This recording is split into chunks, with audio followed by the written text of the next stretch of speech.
Hello students, class 10th. I was telling you about the resources कि resources कितने तरीके के होते हैं, origin के बेसिस पर, ओनरशिप के बेसिस पर, एग्जॉस्टिबिलिटी के बेसिस पर। तो हमने ये देखा कि किस तरीके से हम मिनरल्स को कंजर्व कर सकते हैं और सॉइल इरोजन की क्या रीजन्स हैं, what are the reasons of soil erosions. हमने इसमें देखा था deforestation was a main cause, over irrigation,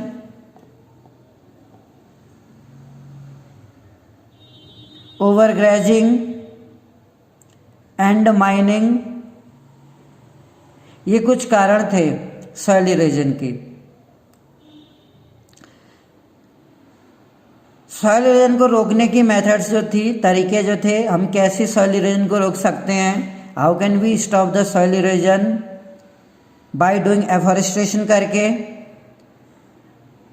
over grazing को मैनेजमेंट के तरीके से यूज करके, ओवर इरिगेशन ना करके और ज़्यादा माइनिंग ना करके। जो माइनिंग है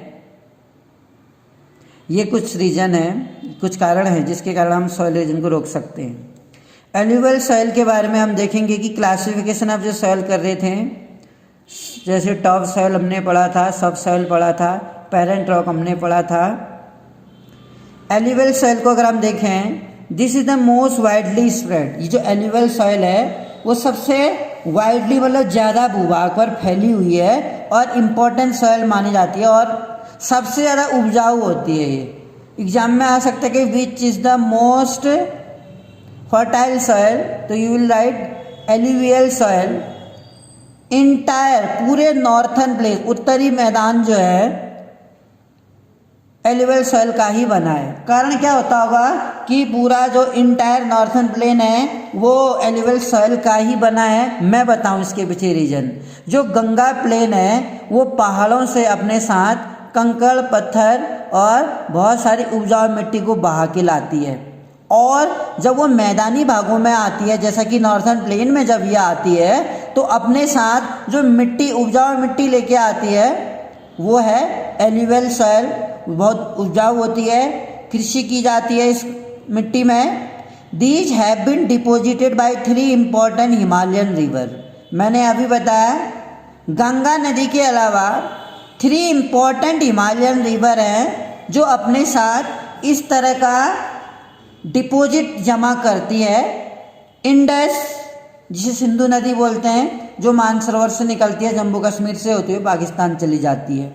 गंगा नदी जो गौमुख से निकलती है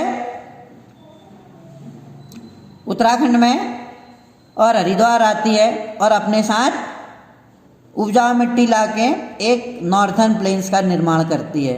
और ब्रह्मपुत्रा भी, गंगा एंड ब्रह्मपुत्रा वेस्ट बंगाल में आके मिल जाती हैं और सुंदरवन डेल्टा बनाती हैं, बहुत ही उपजाऊ भूमि। ये दोनों ही नदियाँ, इंडस भी जो डिपॉजिट करती हैं वो एल्यूवियल सॉइल का करती है, जो बहुत ही उपजाऊ होती हैं। In these soil also extend in Rajasthan, Gujarat. जो ये विस्तार है, एक्सटेंड में जो इस मिट्टी का विस्तार है वो राजस्थान में और गुजरात में भी है, थ्रू ए नैरो कॉरिडोर के द्वारा।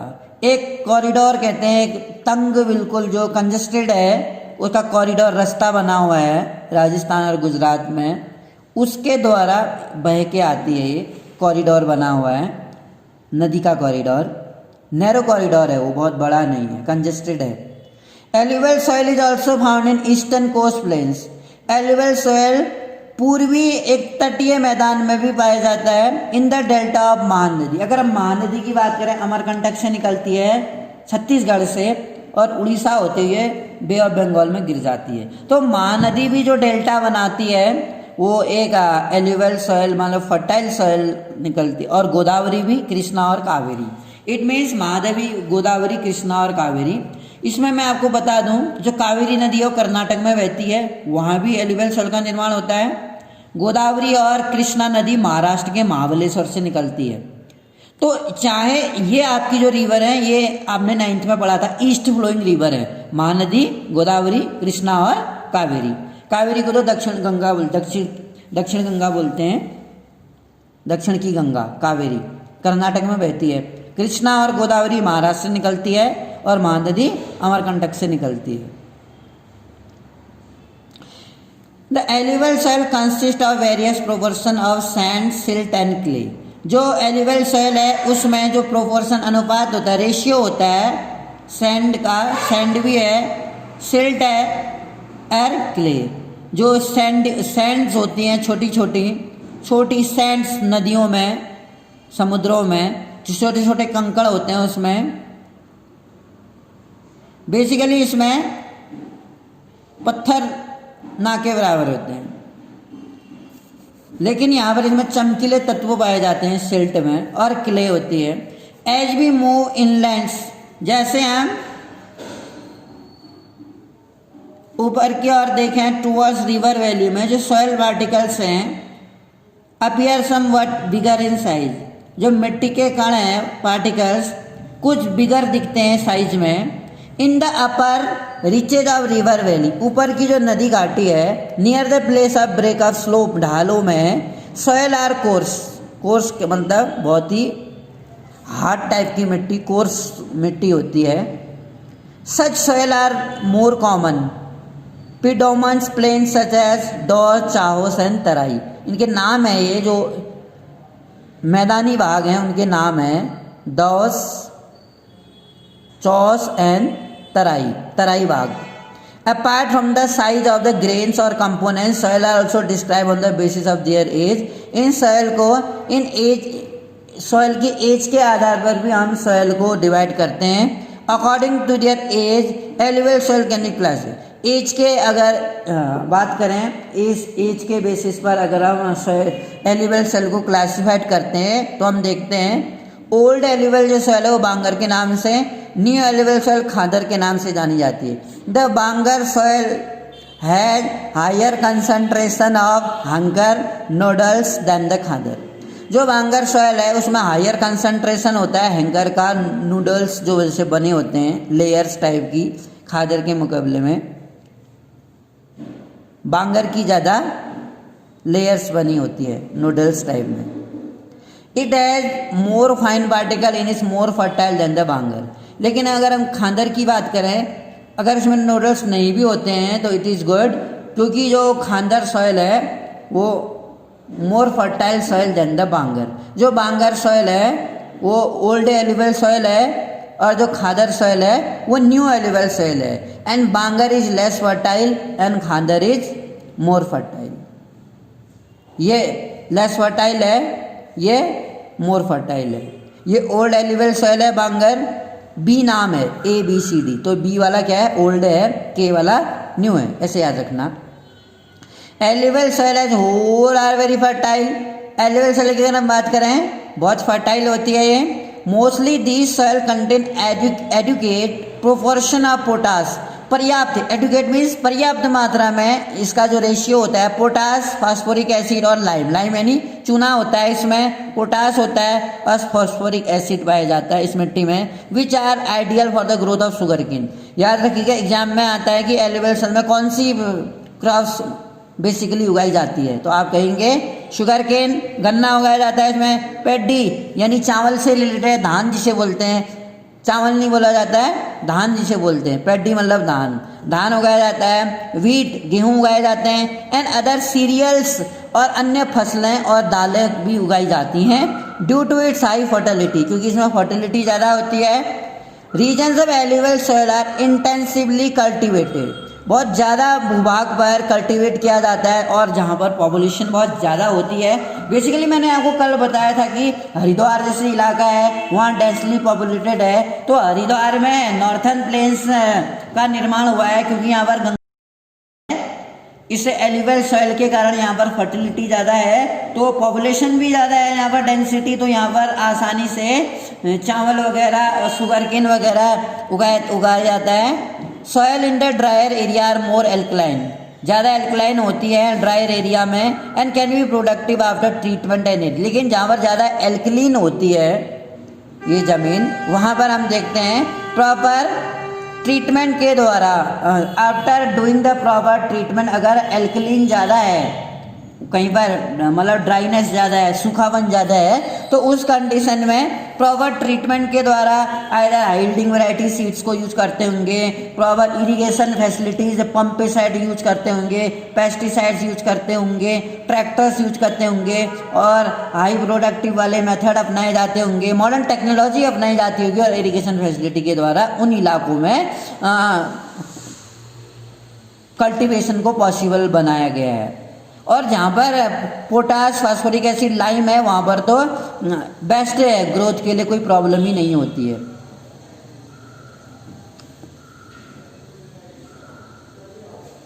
ब्लैक सॉइल की अगर हम बात करें, इसके बाद एल्यूवियल सॉइल के बाद कभी कभी आ जाता है कि खांदर और बांगर किस मिट्टी के दो टाइप है, तो आप लिखेंगे एल्यूवियल सॉइल के हैं। फिर कहेंगे आप Bangar is a old alluvial soil, Khadar is a new alluvial soil.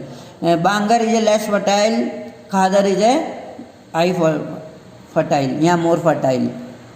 Black soil की अगर हम बात करें, काली मिट्टी, this soil are black in colour, ये जो मिट्टी होती है वो काली होती है रंग में, और also known as regur soil, काली मिट्टी का दूसरा नाम रेगुर सॉइल भी है। This soil is also known as regur soil, regur soil भी बोलते हैं इसको।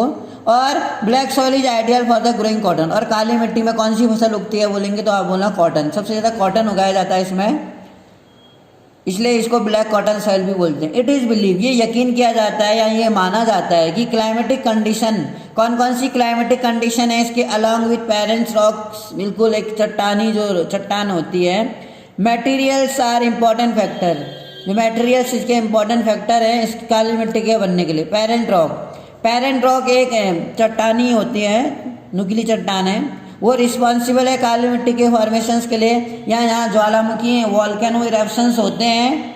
The type of soil is typical और डक्कन ट्रैप में पाई जाती है, जहाँ बेसाल्ट ज़्यादा पाया जाता है। ओवर नॉर्थवर्ड डक्कन में, डक्कन का जो पठार है झारखंड छत्तीसगढ़ एरिया में, महाराष्ट्र इलाकों में डक्कन का पठार बोलते हैं। जो डक्कन प्लेटो की लोकेशन है वो 3 स्टेटों में कवर करती है, महाराष्ट्र झारखंड में। Is made up of lava flow, lava के उस लावा कैसे निकलता है, जमीन के अंदर से लावा निकलता है, वो लावा के ठंडे होने से काली मिट्टी का निर्माण होता है। They cover the plateau of Maharashtra, मैंने आपको बताया था महाराष्ट्र इसको कवर करता है डक्कन के पठार को। सौराष्ट्र जो गुजरात में है। ब्लैक सॉइल देखिए जब सूख जाती है, पानी इसमें ऑब्जर्व कर लेता है, उसके बाद इसमें थोड़ी दरारें जैसी बढ़ जाती हैं, क्रैक्स जैसे बढ़ जा रहे हैं, जैसे कि आप इस पिक्चर में देख पा रहे हैं। You are watching in this picture that the जो मॉइस्चर है, मॉइस्चर जब ले लेता है पूरा जमीन, moisture after absorbing the moisture in the soil, the crackers are the seen, crackers में बी सीन। इसमें हम देख रहे हैं इस पिक्चर्स में, we are watching in this picture कि फॉरेस्ट एंड माउंटेन्स जो सॉइल्स है, जम्मू कश्मीर के इलाकों में हमें या ये क्वेश्चन एग्जाम में पूछा गया है कि जो फॉरेस्ट टाइप माउंटेन है वो लोकेट कीजिए कि इंडिया के कौन से भाग में पाई जाती है। तो हमें दिख रहा है इस मैप में जम्मू कश्मीर में हमें फॉरेस्ट माउंटेन्स वाली मिट्टी पाई जाती है, जहाँ पर हरा हरा किया हुआ है, ग्रीनरी माउंटेन इलाका है। अब आते हैं ये वाला भाग, एल्यूवियल सॉइल इस भागों में दिख रही है पूरी, वी आर वॉचिंग यहाँ पे पूरा रेड एंड येलो, ये वाला जो भाग है ये पूरा यहाँ पर अरुणाचल प्रदेश में भी, नागालैंड में भी दिख रहा है, और यहाँ पर ये उड़ीसा देखिए, यहाँ पर झारखंड देखिए, छत्तीसगढ़ देखिए, और ये पूरा कर्नाटक देखिए, तेलंगाना देखिए, इन सब भागों में हमें लाल मिट्टी देखने को मिल रही है। काली मिट्टी की अगर हम देखें, जो ब्लैक सॉइल है, ब्लैक सॉइल भी हमें ये महाराष्ट्र, गुजरात, इन इलाकों में काली मिट्टी देखने को मिल रही है। लेटराइट सॉइल भी दिख रही है हमें, कुछ कुछ भागों में लेटराइट सॉइल है, और एरिड सॉइल जो राजस्थानी इलाके हैं वहाँ पर हमें एरिड सॉइल देखने को मिल रही है, ये वाले भाग हैं। ऐसे ही मालवा है जो मध्य प्रदेश में, Malwa Madhya Pradesh and Chhattisgarh extend is south east direction में, और गोदावरी और कृष्णा नदी है। जो गोदावरी और कृष्णा दोनों जो नदियाँ महाराष्ट्र के महाबलेश्वर से ओरिजिन होती हैं, वहाँ से ओरिजिन होते हुए अपने साथ काली मिट्टी को डिपॉजिट करती है एक जगह पर। Black soil are made of extremely fine clayey material. जो काली मिट्टी है एक्सट्रीमली फाइन एक क्लेली मटेरियल माना जाता है। They are well known for the capacity to hold moisture. आसानी से मॉइस्चर को, नमी को ये क्या करते हैं, जो नमी होती है एटमॉस्फेयर में उसको एब्जॉर्ब कर लेते हैं। In addition they are rich soil nutrition. Additions की अगर हम बात करें, प्रचुर मात्रा में जो है सॉइल न्यूट्रिशन ज़्यादा है। सच एज कैल्शियम कार्बोनेट पाया जाता है इसमें, CaCO3 कैल्शियम कार्बोनेट। मैग्नीशियम पाया जाता है इसमें, पोटास पाया जाता है और लाइम चूना भी पाया जाता है। जैसे कि हमने उसमें देखा था, these soil are generally poor in phosphoric content. Phosphoric content में पुअर होते हैं, ये नहीं पाया जाता है phosphoric content. They develop deep cracks. जब गर्मी का मौसम आता है, जब मॉइस्चर एब्जॉर्ब नहीं करते हैं, उस टाइम पे हम देखते हैं कि इसमें बहुत सारे क्रैक्स यानी दरारें पड़ जाती, गहरी दरारें पड़ जाती है, जैसे पिक्चर में देखा था। Which help in the proper aeration of soil, जिससे एक जो हवा है आसानी से सॉइल में हवा का एरिएशन हो जाता है। These soil are sticky when wet and difficult to work and unless tilled immediately. और ये सॉइल काफ़ी स्टिकी हो जाती है, सख्त टाइप में स्टिकी। व्हेन वेट, जब ये ड्राई मतलब सूखा, वेट मतलब गीला। एंड डिफिकल्ट टू वर्क, काम करना कठिन हो जाता है जब तक कि हम इमीडिएटली इसको पहली शावर के बाद इसको क्या ना करें, टिल ना करें यानी खोदें ना। तो ऐसे पहली बरसात के बाद आफ्टर द फर्स्ट शावर हमें क्या करना है, पहली बारिश के बाद इसको टिल्ड कर देना है, अदरवाइज उसमें बहुत गहरे मुश्किल हो जाएगी खोदना। During the pre monsoon period के दौरान ही अगर हम इसको टिल्ड कर देते हैं तो हमारे लिए इजी रहेगा, अदरवाइज में क्रैक्स पड़ जाएंगे और ये हार्ड हो जाएगी और उस समय में डिगिंग करने में काफ़ी इसको प्रॉब्लम फेस करनी पड़ेंगी। ये आप याद रखिएगा। इसमें सॉइल में कौन से न्यूट्रिशंस है, कैल्शियम कार्बोनेट, मैग्नीशियम और पोटास एंड लाइम, ये चीज़ें इसमें पाई जाती हैं। कैल्शियम कार्बोनेट, मैग्नीशियम, पोटास और लाइम पाया जाता है। जबकि हमने एलिवल सॉइल में पढ़ा था कि एलिवल सॉइल में कौन कौन सी चीज़ें हमें इसमें पाई जाती है। जो 3 इंपॉर्टेंट रिवर्स के द्वारा इसमें डिपॉजिट होता है। और एलिवल सॉइल में southern, eastern, coastal planes, delta में महानदी, गोदावरी और कृष्णा, कावेरी ये बनाती हैं। बेसिकली हमने इसमें देखा था अपर वैली जो है, अपर वैली में भी प्रीडोमिनेंट दोआस, चाओसन, तराई के भाग के नाम से जाने जाते हैं। And basically potash, phosphoric acid और लाइम। जैसे इसमें पोटास इसमें भी था, फास्फोरिक था उसमें, एसिड था उसमें और लाइम था। इसमें पोटास और लाइम है, फास्फोरिक नहीं है इसमें कैल्शियम कार्बोनेट और मैग्नीशियम पाया जाता है। अगर हम येलो एंड रेड सॉइल की बात करें, जो रेड सॉइल है लाल मिट्टी डेवलप है क्रिस्टलाइन इग्नियस रॉक्स के टूटने से बनती है। जैसे 3 प्रकार की रॉक्स होती है, इग्नियस रॉक्स, सेडिमेंट्री रॉक्स और मेटामॉर्फिक रॉक्स। तो रेड सॉइल जो है क्रिस्टलाइन इग्नियस रॉक्स के टूटने से इन एरियाज जहाँ लो रेनफॉल कम बारिश होती है ईस्टर्न भाग में और साउथर्न दक्कन प्लेटो के साउथ भाग में। येलो एंड रेड सॉइल जो पाई जाती है उड़ीसा में, छत्तीसगढ़ में, साउथर्न पार्ट ऑफ मिडिल, और यहाँ भी पहाड़ी इलाकों में भी लाल मिट्टी पाई जाती है। अगर हम यहाँ खोदें पहाड़ी इलाकों में गहराई से तो वहाँ लाल मिट्टी की खानें पाई जाती, माइंस पाई जाती हैं। Chhattisgarh southern part of middle Ganga plain and along the predominant zone of the western Ghat. These soil develop a reddish color. जो ये soil है रेडिश कलर डेवलप करता है। लाल कलर क्यों होता है, इस मिट्टी का कलर लाल क्यों होता है, reddish colour, due to the diffusion of iron, क्योंकि इसमें आयरन के छोटे छोटे तत्व पाए जाते हैं in crystalline and metamorphic rock. It looks yellow when it अगर हाइड्रेट, जब इसमें हाइड्रेट हो जाता है तो ये फिर पीला पीला कलर इसका हो जाता है उसी लाल मिट्टी का। तो बेसिकली हमने देखा कि लाल मिट्टी काली मिट्टी कौन कौन से स्टेट में पाई जाती हैं और इस मिट्टी का जो है लाल रंग किस कारण से होता है। इसमें हमने देखा कि डिफ्यूजन ऑफ आयरन के कारण आयरन तत्व पाए जाते हैं इसमें, जो मार्स में पाए जाते हैं। बेटा मार्स जो प्लेनेट है, मार्स प्लेनेट भी रेड प्लेनेट के नाम से जाना जाता है। वही तत्व जो मार्स प्लैनेट में होता है वही तत्व मिट्टी में भी पाया जाता है, इसलिए लाल मिट्टी का कलर लाल होता है। लेटराइट सॉइल की अगर हम बात करें, laterite had been deprived from the Latin word later which means brick, जिसका अर्थ ईंट होता है। मैं आपको बता दूं कि जो यहाँ ईंटें बनती हैं, लाल ईंटें, वो लेटराइट मिट्टी की बनती हैं और प्लेन्स में पाई जाती है मिट्टी। The laterite soil develop in area, laterite soil उन एरियाज में डेवलप होती है जहाँ हाई टेम्परेचर होता है और जहाँ बहुत ज़्यादा बारिश होती है। और जहाँ हाई टेम्परेचर होता है वहाँ बारिश होती है, ये कोरिलेट है एक दूसरे से। जहाँ पर हाई टेम्परेचर बहुत ज़्यादा होता है वहाँ पर एवापोरेशन के द्वारा एवापोरेशन की प्रक्रिया चलती रहती है, वाष्पीकरण। This is the result of intensive, बहुत तीव्र जो होता है, leaching due to heavy rainfall. Humus content, इस मिट्टी में जो होता है ह्यूमस बहुत ज़्यादा होता है। Because most of the micro organism particularly decomposers like bacteria, क्योंकि बहुत सारे जो इसमें माइक्रो ऑर्गेनिज्म होते हैं, छोटे छोटे सूक्ष्म जीवित तत्व जो होते हैं माइक्रो ऑर्गेनिज्म, डिकम्पोजर्स होते हैं, डिकम्पोज होते हैं, जैसे कि बैक्टीरिया है, destroyed due to high temperature, मर जाते हैं। इसमें टेम्परेचर ज़्यादा हाई होता है, लेटराइट सॉइल वहाँ होती है और बेसिकली हम इसमें देखते हैं कि इसकी मिट्टी की ईंटें बनती है। तो टेम्परेचर जहाँ बहुत ज़्यादा होता है बारिश वाले इलाकों में, हाई टेम्परेचर के कारण इसमें जो जितने छोटे छोटे माइक्रो ऑर्गेनिज्म होते हैं वो सारे मर जाते हैं गर्मी के कारण। Laterite soil are suitable for cultivation, suitable for cultivation with adequate doses और मैन्योर्स एंड फर्टिलाइजर। जो ये सुटेबल लेटराइट सॉइल को अगर हमें सुटेबल करना है तो इसमें बेसिकली हम देखते हैं द सॉइल आर, इसमें हमें अगर खेती करनी तो एडुकेट डोज, मैन्योर्स जो गाय की खाद होती है और फर्टिलाइजर वो डालनी पड़ती है कल्टीवेशन के लिए। This soil are mainly found in Karnataka, ये जो सॉयल है मेनली कर्नाटक में, केरला में, तमिलनाडु, मध्य प्रदेश में पाई जाती है और हिली एरियाज में उड़ीसा और आसाम के।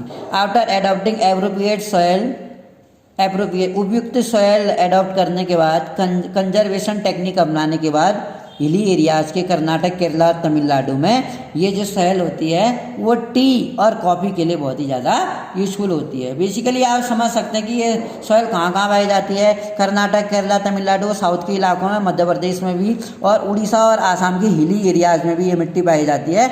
एप्रोप्रिएट तरीके अपनाने के बाद हिली एरियाज में, कर्नाटक, केरला, तमिलनाडु के, ये मिट्टी में हम आसानी से चाय और कॉफ़ी उगा सकते हैं। लेटराइट सॉइल होती है, जो रेड भी होती है इन तमिलनाडु में और आंध्र प्रदेश, केरला में, suitable for crop for like cashew nut. ये एग्जाम में आ चुका है क्वेश्चन कि कैश्यू नट कौन सी प्रकार की मिट्टी में उगाया जाता है, तो आप कहेंगे आंसर एग्जाम में आता है तो लेटराइट सॉइल में। एक एग्जाम में पूछा गया है कि कैश्यू नट कौन सी मिट्टी में उगता है, लेटराइट सॉइल में। और अगर टी कॉफी का आएगा तो you will write the laterite soil also. Okay, now we are going to tell you the next type of soil, that is arid soil जो होती है। हम जानते हैं एरिड सॉइल के बारे में।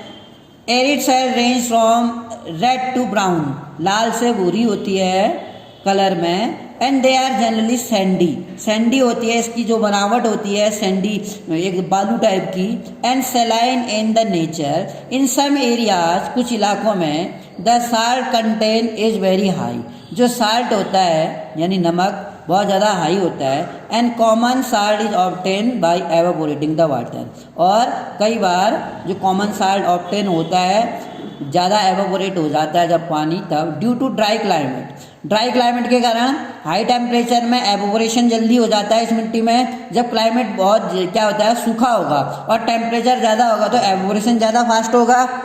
जिस दिन आसमान साफ होगा, सूर्य चमक रहा होगा तो एवोपोरेशन उसमें फास्ट होगा और सूखा होगा उस दिन। एंड सॉयल लैक, और उस टाइम पे क्या होता है सॉयल में ह्यूमस की कमी होती है एंड मॉइस्चर, नमी की कमी होती है, क्योंकि अगर आसमान साफ है, मॉइस्चर नहीं है हवा में, तो उस दौरान क्या होगा, मॉइस्चर ना होने के कारण उसमें से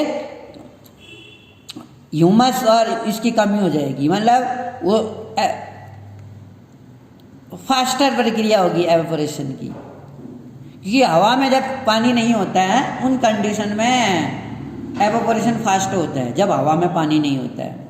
the lower horizon of soil are accord, जो लोअर ओराइजन इसका निचला क्षितिज है सॉइल का, कंकड़ पाए जाते हैं इसमें because of the increasing calcium content होते हैं नीचे के इलाकों में। इसमें द कंकड़ बोलते हैं इसके, छोटे छोटे मिट्टी के पत्थर के कण होते हैं, नदी के किनारे बह के आते हैं, वी कॉल इट कंकड़। Layer formation the bottom orange में रिस्ट्रिक्ट द इनफिल्ट, इससे क्या होता है पानी का इन्फिल्ट्रेशन होता है, छन नहीं पाता है, इन्फिल्ट्रेशन। आफ्टर प्रॉपर इरिगेशन के बाद दिस सॉइल बिकम कल्टिवेट, ये सॉइल कल्टिवेशन के लिए कैपेबल होती है। And has the been in case of western Rajasthan become cultivated यानी हम कुछ भी चीज़ उगाने के लिए अगर प्रॉपर हम कंडीशंस में रख रहे हैं। जैसे हमने देखा था इसमें लेटराइट सॉइल में हमने देखा था कि बहुत सारे इलाकों में से कर्नाटक है, केरला है, तमिलनाडु है, आंध्र प्रदेश है, उड़ीसा है, आसाम है, यहाँ पर हम प्रॉपर मेथड्स को अपना के, प्रॉपर कल्टीवेशन टेक्निक्स को अपना के हम टी कॉफी उगाने के लिए कैपेबल हो रहे हैं। और कैश्यू नट भी उगाया जाता है साउथ के इलाकों में, साउथ ईस्टर्न स्टेट में काजू जिसे बोलते हैं। ऐसे एरिड सॉइल में भी हम क्या कर सकते हैं, प्रॉपर इरिगेशन फैसिलिटीज वो करके कल्टीवेशन किया जा सकता है वेस्टर्न राजस्थान के भागों में। ये यहाँ पर एक पिक्चर्स में हमें दिख रहा है, लेटराइट सॉइल भी हमें दिख रही है इस पिक्चर्स में। We are watching an arid soil in the next picture. Forest soil, if you talk about the forest soil, जो जंगल की मिट्टी होती है या पर्वतीय मिट्टी भी कह सकते हैं। These soil are found in hilly and mountainous area, जो पहाड़ी और माउंटेनियस एरिया है वहाँ पे फॉरेस्ट सॉइल पाई जाती है। सफिशिएंट, जहाँ पर पर्याप्त मात्रा में बारिश होती है, फॉरेस्ट जहाँ पर मतलब ऐसे जंगल जो बारिश लाते हैं या रेन फॉरेस्ट अवेलेबल होते हैं वहाँ पर की मिट्टी अलग होती है। द सॉइल टेक्सचर, और जो सॉइल का टेक्सचर होता है वो बहुत ही अलग होता है according to the mountain environment. अगर हम माउंटेन इन्वायरमेंट की बात करते हैं, वेयर दे आर फॉर्म्ड, जहाँ ये बनते हैं, दे आर लोमी, वो क्या होते हैं लोमी और सिल्टी होते हैं, बहुत ही बुरबुरे टाइप के लोमी, सिल्टी भी होते हैं। वैली साइड एंड कोर्स, बहुत ही कोर्स मतलब खुरदुरे टाइप के, मतलब सॉफ्ट नहीं होती है। Coarse grain in upper slope में, ऊपर के ढालों में ये वाली मिट्टी। जो अगर माउंटेन इन्वायरमेंट की बात करें, पहाड़ों का इन्वायरमेंट, जहाँ ये बनती हैं पहाड़ी तापमान में हम कह सकते हैं, पहाड़ का जो वातावरण है वो जो होता है जहाँ वो बनती हैं वहाँ कैसी होती हैं वो लोमी एंड सिल्टी।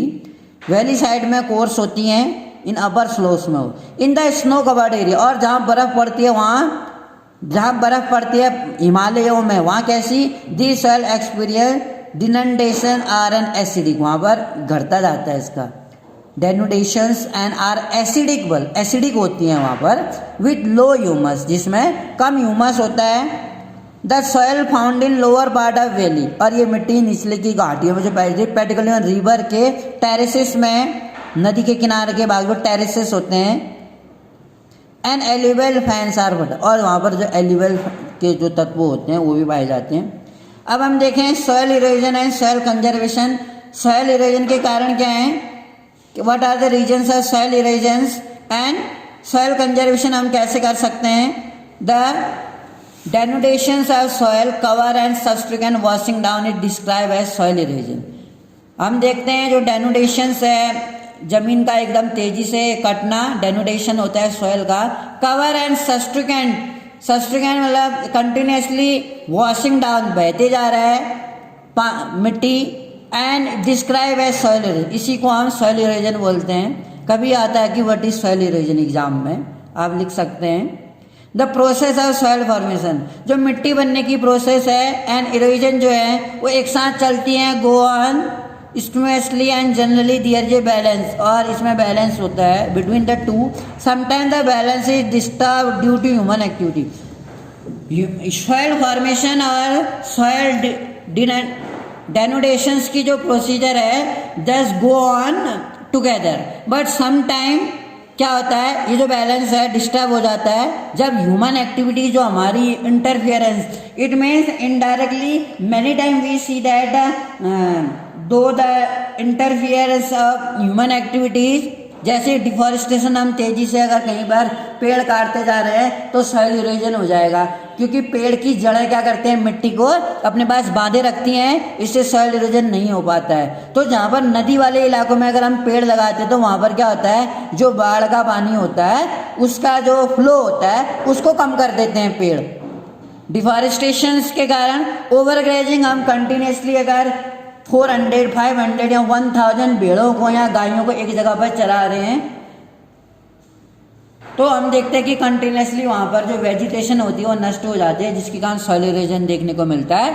कंस्ट्रक्शन करते हैं कहीं पर और माइनिंग किया जाता है, वाइल नेचुरल फोर्सेस हैं, जो प्राकृतिक शक्तियाँ भी होती हैं सॉइल, जैसे विंड है, कई बार विंड बहुत तेज़ी से बहती है तो वहाँ पर की जो सॉइल होती है, टॉप सॉइल होती है वो उड़ जाती है, या ग्लेशियर के कारण या वाटर के कारण, वाटर फ्लो तेज़ी से बह रहा है तो वो मिट्टी को क्या अपने साथ बहा के ले जाता है। सॉइल इरोजन का ये भी एक कारण है। ये नेचुरल फोर्सेस हैं बेटा, वो नेचुरल है। और ह्यूमन एक्टिविटीज़ का तो मैंने बताया था, ह्यूमन का जो इन्वॉल्वमेंट होता है सॉइल इरोजन के लिए वो कितना रिस्पॉन्सिबल है।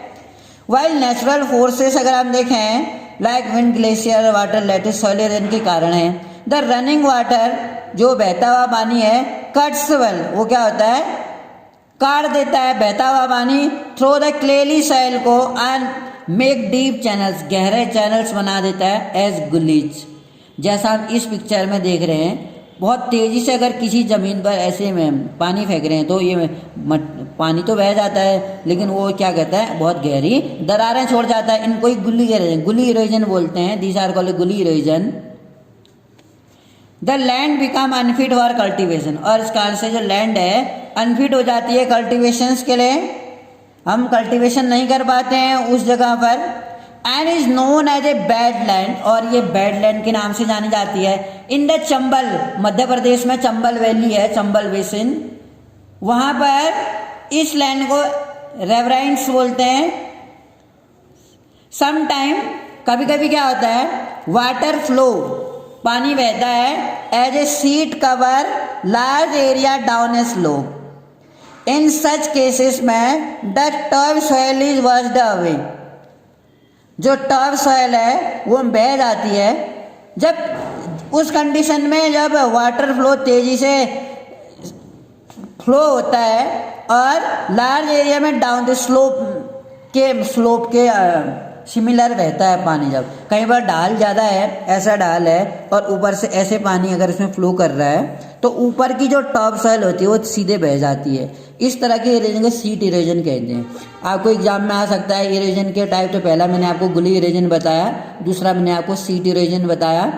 विंड ब्लो, जब हवा बहती है, लूज सॉइल ऑफ फ्लैट और स्लोपिंग लैंड, जब स्लोप में ढाल में आप मिट्टी खो देती है, स्लोप सॉइल ऑफ हो जाती है, फ्लैट स्लोपिंग लैंड, जो स्लोपिंग लैंड है known as wind erosion. Sloping lands में ही एक तो सॉइल सीट इरोजन होता है जब पानी के द्वारा अपर सॉइल बह रही है। इसी में स्लोप एरिया में ही जब हवा के द्वारा मिट्टी होती है, एक तो पानी के द्वारा होगी, एक हवा के द्वारा अगर मिट्टी बह रही है तो इसको विंड इरोजन बोलते हैं। सीट इरोजन में पानी होता है और विंड इरोजन में हवा होती है। Soil erosion is also cause due to the defective method of farming, बिल्कुल ठीक कह रहा है। जैसे हम अगर ओवर इरिगेशन कर रहे हैं, एक जगह पर बहुत ढेर सारा पानी डाल दे रहे हैं तो ये प्रॉपर मेथड नहीं हुआ इरिगेशन का, तो ये कह रहा है कि जो सॉइल इरोजन है ये भी एक कारण है due to defective method. Farming का एक डिफेक्टिव मेथड है plotting in a wrong way, अगर हम गलत तरीके से प्लॉटिंग कर रहे हैं, जो खेतों की जो जुताई होती है, that is up and down the slope form channels for the quick flow of, अच्छे चैनल टाइप में बन जाते हैं क्विक फ्लो ऑफ वाटर। और अगर चैनल टाइप के बन गए, हमने गलत तरीके से प्लॉटिंग की है, जुताई गलत तरीके से कर रखी है, हो सकता है कि ज़्यादा पानी आके वो ज़मीन पे क्या हो जाएगा, इरोजन हो जाएगा, quick flow of water leading to soil erosion. और ये भी एक क्या है, मेन रीजन है सॉइल इरोजन का।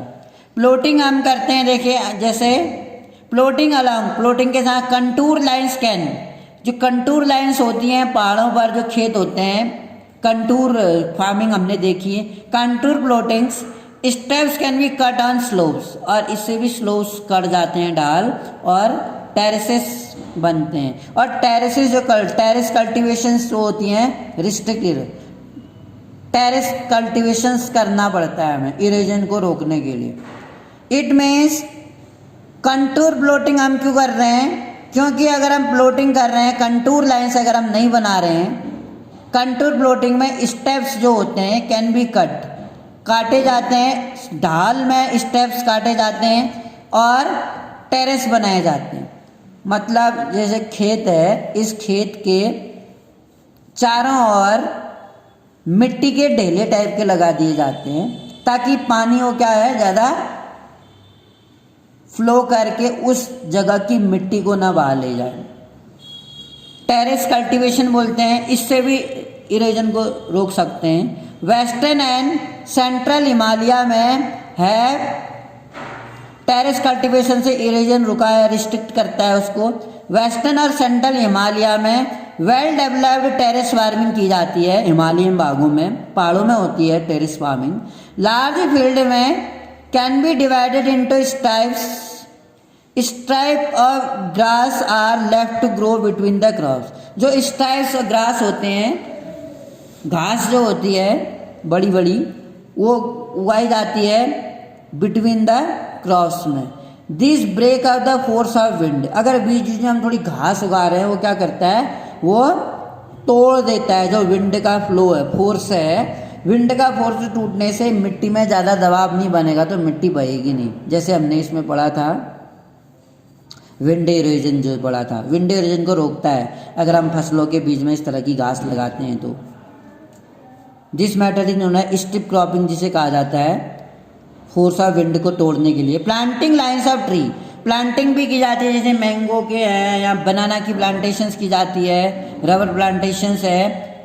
Trees to create shelter also work in a similar way. Basically मैंने असम में टी प्लांटेशंस जो होता है वहाँ पर देखा है कि किसान क्या करते हैं, जहाँ पर चाय के बागान होते हैं उन चाय के बागानों के बीच बीच में पेड़ों को लगा देते हैं, ताकि जब वो चाय की पत्तियों को कलेक्शंस का काम करते हैं, उनको चुनने का काम करते हैं, तो वो छायादार वृक्ष में उनको छाया प्राप्त होती है। ये कह रहा है row of such tree are called shelter wells. इसमें जब पेड़ को लगा देते हैं इससे छाया मिलती है, लेकिन जब हम एक ही प्रकार के पेड़ों को लगाते हैं, लाइन से सीक्वेंस में लगाते हैं, एक ही प्रकार के पेड़ होते हैं, जैसे चाय पत्ती के बागान है या केले के बागान है, मैंने देखे हैं, तो इसको शेल्टर बेल्ट बोलते हैं। एग्जाम में आता है शेल्टर बेल्ट क्या है, तो आप लिखेंगे planting line of tree to create shelter. Planting जो ट्रीज होती हैं प्लांटिंग की जाती है, shelter call work similar way में लगाते हैं, और जो रॉ होती है एक ही लाइन में, लाइन से एक ही प्रकार के पेड़ों को लगाने की जो प्रोसेस है शेल्टर बेल्ट कहलाते हैं। शेल्टर बेल्ट में हम एक ही प्रकार के पेड़ों को लाइन से लगाते हैं, उसको शेल्टर बेल्ट बोलते हैं। These shelter belt have contributed significantly to stabilization of sand dunes। जो ये shelter belt है इसमें contribute significantly stabilization of जो sand dunes है and establishing the desert। जो deserts है या sand dunes जो हैं उसको establishing अलग भाग में, एक पर्टिकुलर भाग में रोकने के लिए, ज़्यादा ना बढ़ने के लिए जो shelter belt है वो भी काफ़ी कारगर सिद्ध हुआ है। हमने जो स्टेट ऑफ इंडिया इन्वायरमेंट को अगर हम देखें, सॉइल इरोजन हमें यहाँ दिख रहा है, जैसे यहाँ पर अगर समुद्र नदी बह रही है, ऊपर से मिट्टी है, ये क्या तेजी से ये मिट्टी को काटती जाएगी और धीरे धीरे इसका क्या होगा, इरोजन होता रहेगा। मिट्टी पानी क्या करता है, मिट्टी को काटता रहता है और इससे सॉइल इरोजन होता रहता है। और लैंडस्लाइड, लैंड डिग्रेडेशन होने के मुख्य रीजन होते हैं, जैसे डिफॉरेस्टेशन करना है, डिफॉरेस्टेशन है आपका, और ओवर ग्रेजिंग है 2, ओवर इरिगेशन 3, माइनिंग 4 आप याद रखेंगे। नंबर 1 इज डिफॉरेस्टेशन, पेड़ ज़्यादा काटना। Number 2 over grazing. Number 3 over irrigation. Number 4 mining. ये याद रखना चाहिए आपको। स्टेट ऑफ इंडिया इन्वायरमेंट की अगर हम बात करें, द विलेज ऑफ सुको माजरी, एक सुको माजरी गांव है, एंड डिस्ट्रिक्ट ऑफ झाबुआ, ये मध्य प्रदेश में पड़ता है, झाबुआ, हैव शोन, ये बताया गया है, इट इज पॉसिबल, ये पॉसिबल है टू रिजर्व लैंड डिग्रेडेशंस को, वहाँ पर लैंड डिग्रेडेशंस को थोड़ा सा डिक्रीज करने के जो स्टेप्स अपनाए गए होंगे, जो ट्री डेंसिटी है, जो पेड़ों का घनत्व है इन सुखो माजरी इंक्रीज, वो बढ़ाया गया है 13% हेक्टेयर था 1976 में, वहाँ से 1272 पर हेक्टेयर, आप समझ सकते हैं 13 पर हेक्टेयर से 1272 पर हेक्टेयर बनाना एक रियली चेंजेबल है। काफ़ी ज़्यादा लोगों ने क्या किया है, हार्डवर्क किया है। रीजनरेशन ऑफ इन्वायरमेंट की अगर हम बात करें, इन्वायरमेंट को रीजनरेशन करने के लिए leads to economic wellbeings as result of greater resource availability, improve agriculture, इससे एग्रीकल्चर में भी इम्प्रूवमेंट हुआ है। इन्वायरमेंट को अगर हम दोबारा से रिजनरेट करें, इकोनॉमिकली वेलबींग जो रिजल्ट इसका परिणाम आया है, जो रिसोर्सेज संसाधन है जो भी हमारे पास अवेलेबल है, अगर उसको हम सही तरीके से प्रॉपर मैनेजमेंट के तरीके से अगर हम अपने रिसोर्सेज को यूटिलाइज करते हैं किसी भी संसाधन का, चाहे एग्रीकल्चर से रिलेटेड हो या मिनरल्स, अगर हम देखें एग्रीकल्चर एंड एनिमल्स जो है इसमें हम देख रहे हैं कॉन्स्टिट्यूएंटली इंक्रीज इनकम, लोगों की इनकम भी बढ़ी है। एवरेज एनुअल जो हाउस होल्ड इनकम इन सुखो माजरी वेल, एवरेज एनुअल इनकम भी बढ़ी है 10,000 से 15,000 तक। 1973 से 1984 के बीच में उनकी जो एवरेज इनकम थी वो भी बढ़ी है। पीपल्स के मैनेजमेंट की अगर बात करें, इसेंशियल है, लोगों के मैनेजमेंट होना चाहिए, चाहे वो डिफॉरेस्टेशन कर रहे हो या नेचुरल रिसोर्सेज को यूटिलाइज कर रहे हो, क्योंकि हमने गांधी जी का एक कोटेशन पढ़ा था कि इस अर्थ में मैन की नीड्स को पूरा करने के लिए हमारे पास सफिशिएंट रिसोर्स हैं, लेकिन आदमी के लालच को, आदमी के ग्रीड को पूरा करने के लिए हमारे पास संसाधन नहीं है। गांधी जी ने कहा ऐसा, with people being more the decision makers जो हैं by the Madhya Pradesh government ने जो किया 2.9 मिलियन हेक्टेयर। इकोलॉजिकल जो रिस्टोरेशन है, रिस्टोर करना, इकोलॉजी को रिस्टोर करना जरूरी है, क्योंकि इकोलॉजिकल डिसबैलेंस हुआ है, इकोलॉजिकल अगर क्राइसिस हो गई तो हमने ये पढ़ा था कि जो ओजोन लेयर है, ओजोन लेयर पर भी इसका असर पड़ेगा, स्किन डिजीज हो सकती है हमें, तो ओजोन लेयर को हमें बचाना है। जो हार्मफुल केमिकल्स हैं, जो पेस्टिसाइड्स हैं, जो इंडस्ट्रियल एजेंट से जो डिस्पोजल होता है, जो सीवर लाइन निकलती है, गंदे जो पानी है वो केमिकल्स वाला जो नदियों में आता है, तो उससे क्या होता है, एक एक्वेटिक लाइफ पर असर पड़ता है। With peoples being made decision makers जो हैं वो मध्य प्रदेश गवर्नमेंट जो नियम बनाते हैं मध्य प्रदेश की सरकार में, उन्होंने 2.9 मिलियन हेक्टेयर में और about 1% of India's land area में बीइंग ग्रीन्ड, ये बहुत ही अच्छी पहल है कि ग्रीन अक्रॉस द स्टेट, दो वाटर सेट मैनेजमेंट, पानी के लिए एक इतना मैनेजमेंट बनाया है, इतना 1% ऑफ इंडियाज लैंड एरिया में ग्रीन्ड किया है उन्होंने, हरा भरा किया है। हम इसमें देख रहे हैं कम्युनिटी जो दिखा रखी है, इसमें किस तरह से एक पिक्चराइजेशन है, आप देख सकते हैं इसमें कि जो कॉन्ट्रैक्टर्स हैं, इसमें आप देखिए कॉन्ट्रैक्टर किस तरीके से यहाँ पर, और जो ब्यूरोक्रेस्ट है, नौकरशाही लोग हैं, किस तरह से काम कर रहे हैं। गवर्नमेंट ऑफ इंडिया का जो प्रोजेक्ट है कहीं पर, और यहाँ पर कम्युनिटी दिखाई जा रही है, कुछ स्टिल कंफ्यूज्ड हैं, वो नहीं समझ पा रहे हैं कि क्या सही है। तो इस तरीके से अगर कम्युनिटी अवेयर है तो it is good.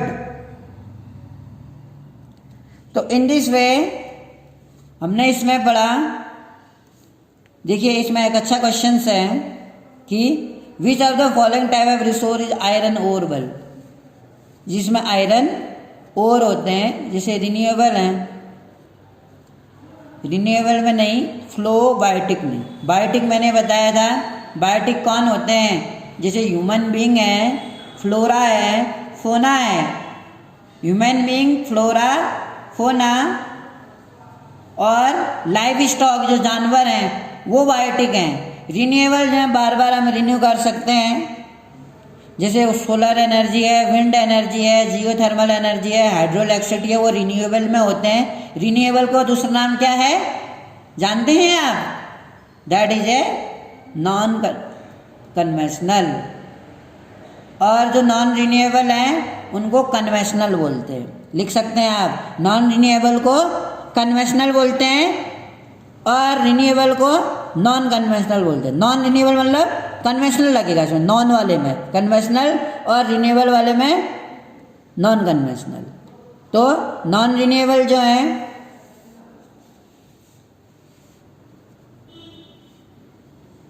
Under which of the following type of resource can tidal energy, जो टीडल एनर्जी है, टाइडल जिसे जो भी पढ़ते हैं प्रोनाउंसिएशन, समुद्रों में हम क्या करते हैं, टीडल एनर्जी, जहाँ ज्वार भाटा आता है वहाँ पर एनर्जी को हम कंजर्व करते हैं। तो क्या कैसी होगी, नॉन रिसाइकिल तो होगी, बार बार हम जनरेट कर सकते हैं। एबायोटिक हो नहीं सकती, क्योंकि एबायोटिक में क्या आते हैं, वाटर आता है, विंड आता है, मटेरियल्स आते हैं, मिनरल्स आते हैं एबायोटिक में। ह्यूमन मेड नहीं है, रिप्लेनिसेबल है, बार बार हमसे रिप्लेनिश कर सकते हैं, रिप्लेनिसेबल कहेंगे आप। विच of the following the main cause of land degradation, over irrigation हमने देखा था, क्योंकि पंजाब में इरिगेशन फैसिलिटी आसानी से, पंजाब और हरियाणा भी है बेटा, पंजाब हरियाणा और वेस्टर्न पार्ट ऑफ यूपी में ओवर इरिगेशन एक मुख्य कारण है लैंड डिग्रेडेशन। बहुत ही ज़्यादा इंपॉर्टेंट क्वेश्चन है एग्जाम के लिए। विच of the following strategy, terrace cultivation, terrace cultivation Uttarakhand में हमें बहुत देखने को मिलती है।